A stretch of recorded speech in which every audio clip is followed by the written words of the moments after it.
Could you ever add a flavour to this? The answer can be no. I've never done it. No. What would you add? What would you want to add? I don't know. Cinnamon? I guess you could. That's not a normal thing to do. We're not advising you do that. We should test it before we do.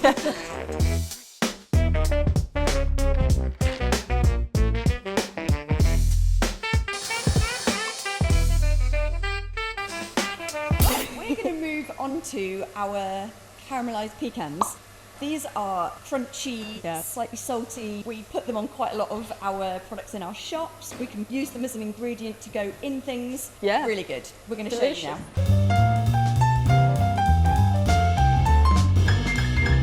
So, we're going to use a big pan. So we're going to use sort of equal amount sugar to pecan ratio. So if I have 100 grams of pecans, I'm just using 100 grams of sugar. Yeah. Great. So I'll grab the sugar. Do you want to grab pecans? Sure. I'll go grab the pecans.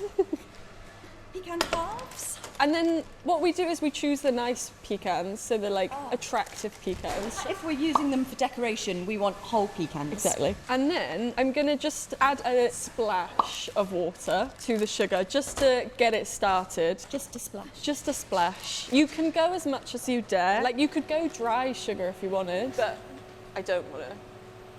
Okay. Why does adding a little bit of water make it less daring? It starts to dissolve the sugar slightly, so the sugar will start melting before it's too hot. I'm just going to choose choose your pretties. Ones. Take the ugly ones out. So I can stir this because it's not dissolved yet. As soon as the sugar's dissolved, you have to stop. And then... So I've got a few ugly ones in there, but you can eat That'll those. be okay because we can eat them. Basically, as soon as this sugar's dissolved, I'm going to throw the pecans in. Straight in. Straight in. As soon as it starts colouring, you won't be able to mix the pecans in, it will be too firm. So we're looking for a fairly liquid state, which will be soon. How do I know when to put my pecans in? Because the liquid will be clear. Clear? Clear Okay. liquid. So I've got a little bit of sort of clear in the middle there, but around the edges it looks kind of grainy and quite grey. Can we stir this? We're going to push it to the middle because the hobs have always got hot spots, so you just want to make sure that your pan is equal heatage. So again, we've got this edge here. Yeah. Just moving it around. Just moving it in. And I think about here, we can throw the pecans in. So it's like a bubbly, clear syrup. So if I pour the pecans in, coat the pecans completely in the sugar. When they are caramelised pecans, you want a nice even coatage of sugar around them. It's been 1,000 the whole time. We will now lower the temperature because if I kept it on a very high heat, some of them will start to burn and some of them won't have melted at all. So the sugar will crystallise around the pecan, but what we want to do is wait for that to then melt back down off the pecan again. So the temptation here is to keep stirring. Yes. I want you to keep stirring. Is that okay? You can see they've just frozen in their space. I'm going to stir them round now just to uncrust them from the base. So this is starting to look quite grainy and it looks like you've gone wrong. It looks like I've gone wrong, but the sugar will melt back down again. You know when street vendors sell like toasted almonds? That's what this is. Yeah. And then we're going to go further than that. Okay. What's that thing you do where you blitz them up completely and it turns into A praline. a praline? Yeah. Oh, that should be another video another day. You see something going on here. The sugar has melted again. So this is already melted the first time round when we added a little bit of water right at the beginning. We then added our pecans and it went really dry and crumbly, and now it's remelting again. Can you start to smell it? Yeah, it smells amazing. At this point, you want to start separating off your nuts from each other. Stopping them from being friends. Yes, they're not friends and we don't want them attached to each other. The end product you want is a single half hazelnut Hazel? pecan coated in a layer of sugar. Okay. What did you just do there? I just turned it down, so I'm just going to separate them. Should we show them the colour? So you could stop here, but we're going to take it a little bit further. Why are we taking it a bit further? For aesthetic and taste reasons. Okay. Pecans have got those weird little ridges, and in the ridge you'll still have a bit of crystallised sugar. Right. So we just want to remove that. And then we're nearly there, so do you want to grab the tray from behind And then some like separating tools. This is Silpat mat. Silpat mat. Yes. And we're going to pour them out onto the tray. Would you like to grab 2 dividing devices? I just use the palette knives, yeah. And I'm going to start pouring, and I'm going to try and do it as individually as possible. I'm spreading them around the tray so that when we separate them out individually, they are easier. I'm about to come at you with a pan. Definitely don't do this with your hands. This is molten sugar, and it is extremely hot. Do you want some dividing devices? Yeah, I'm going to go grab some. This is really easy to do. They're sticky, but we only do this for the pecans that we're going to use as decoration if we want a whole one. If we were going to be blending this up to make a praline or even a crumb, we probably wouldn't need to separate them all out to get perfect little individual pecans, but nice little pecan like this on top of the cupcake is really delicious. You see the stretchy sugar in there. So we just let these cool down. They take maybe 5 minutes to cool. Oh, really fast. Really fast. And then they'll be really crispy and crunchy and delicious. Yes. This is our final recipe. We're going to be making Italian Meringue Buttercream. This is a really light, fluffy, delicious buttercream, which we're going to flavour with the caramel that we made before. So we're going to make a sugar syrup, and we're going to have our eggs whipping at the same time, and then we pour them in when the eggs are the right consistency. We're not having egg yolks in there, are we? This No. is just egg whites. Don't put egg yolks in. You need a really clean bowl for your egg whites. We're going to whip them up like a meringue. So any little bits of grease or anything in there means your egg whites won't whip up to a very good consistency. So clean bowls, just egg white, no yolks, and our hot sugar syrup. So we use liquid egg white. You don't have to use liquid egg white. You can use just normal eggs and split them. Beth, how many egg whites do you want? Can I have 270 grams, please? So we work in grams with egg whites rather than 5 eggs. We just weigh everything out. Oh, I've gone a bit big. So I'm just putting some water in here. We use quite a lot of water, which is very different to the previous caramels. So we have the less water, but we're making a syrup out of this. And I'm just putting that on a fairly high heat. So with baking, obviously things need to be quite precise. Oh, look at that.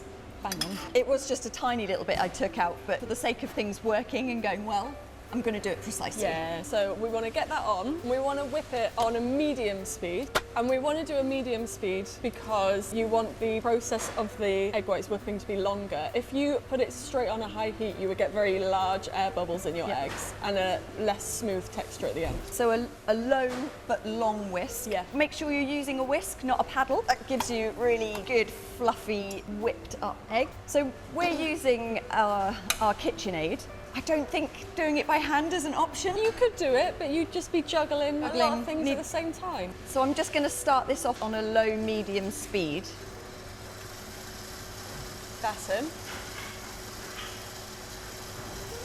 So this is just slowly going. We want to weigh the butter ready. Can I have a bowl, please? Yeah. We're going to use 600 grams of butter, which is actually hefty. It's really silky and it's less sweet, and so an even better thing to do with it is to fill a layered cake with it. And you can flavour this quite well. Yes, and especially like delicate flavours, it handles quite well.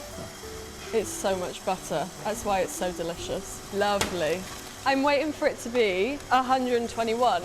So we're about 112, and we want our eggs to be sort of halfway there. I'm not sure that they look halfway. I think they're fine. Really? Yeah.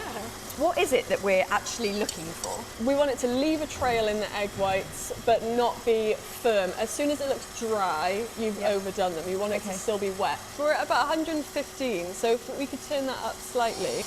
Just that little turn up has immediately made the eggs look a little bit frothy. So sugar comes to the boil really quickly, and then it takes quite a long time to get to 121, which we're now at. So we're going to pour it in on top speed. So if we turn it on to top speed now, can you see we've still got very wet eggs? No, that way. But it's leaving a trail, but it's falling back into the mix after a couple of seconds, which is what we're looking for. Something. Okay, so we need it to cool down before we put the butter in, because we don't actually want the butter to melt. We want the butter just to be incorporated in butter form. Yeah. All right, we're going. So our meringue has been whipping up for the last 5 to 7 minutes. When I touch the bowl, it's really cool to touch, and the actual texture of the meringue has changed considerably. Let's take this. So this is really thick and really glossy, and it's almost marshmallowy. This is the perfect consistency for us to now add our butter. So it's softened to room temp, or even slightly further, just so that when it goes in, it mixes through. But this has to be cool so that when the butter goes in, it doesn't just completely melt. Sure. So I'm going to turn this on. Full speed? We'd go less, 3/4. 3/4 speed. Yeah. We're letting each dollop of butter kind of get mixed in before I add the next one. So the texture's changed again now. It's kind of combined together and got a bit whippy and thicker, but this is a good thing. So we'll just turn this off, just getting the last bits of butter from the edges. So you can see the colour has changed as well. It was really, really white and glossy, and now it's pale yellow tone to it, and obviously that's just from where we've added the butter. There you go. How long are we mixing this for now? Not very long. You just want to get the butter in, and then after that, it's done. That is essentially Italian meringue buttercream. At this stage, you can add vanilla to it. We're going to add salted caramel. As we said earlier, it takes really, really well. Even subtle flavours works well. You can use extracts like rose extract, a tiny little bit. So this is the salted caramel that we made earlier. It's been sat in the fridge, so it went really firm, but actually we want to warm it up ever so slightly so that it won't go into clumps. Does that feel soft enough to you? I think we can go slightly softer. Much. Okay, that's right.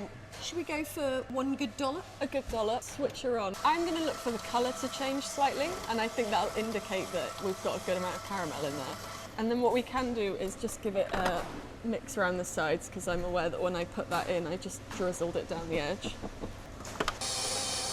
Here's your tasting spoon. Perks of the job. Oh, that's good. That is good. A little bit more salt. I'm just going to put a little pinch of Maldon sea salt in here. The salt will bring out the caramel flavour. It takes away any sweetness and instead enhances the other flavour that you've put in. That looks good to me. Yeah. So this is our whipped caramel Italian meringue buttercream. The consistency is so light and silky, so different to like American buttercream that might just be made up of icing sugar and butter. It's totally fluffy and light. Now we can make something delicious with it. Makes me nice. Yeah.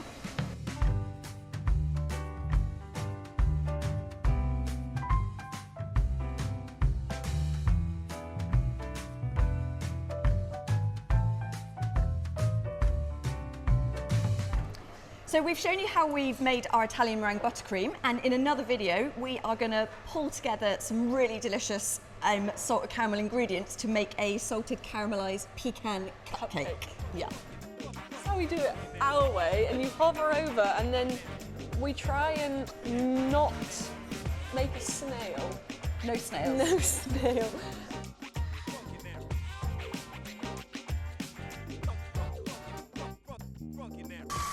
We need little stools. We're both quite I'm short, really short. and we can't see in the bowl. We'll get the table below us.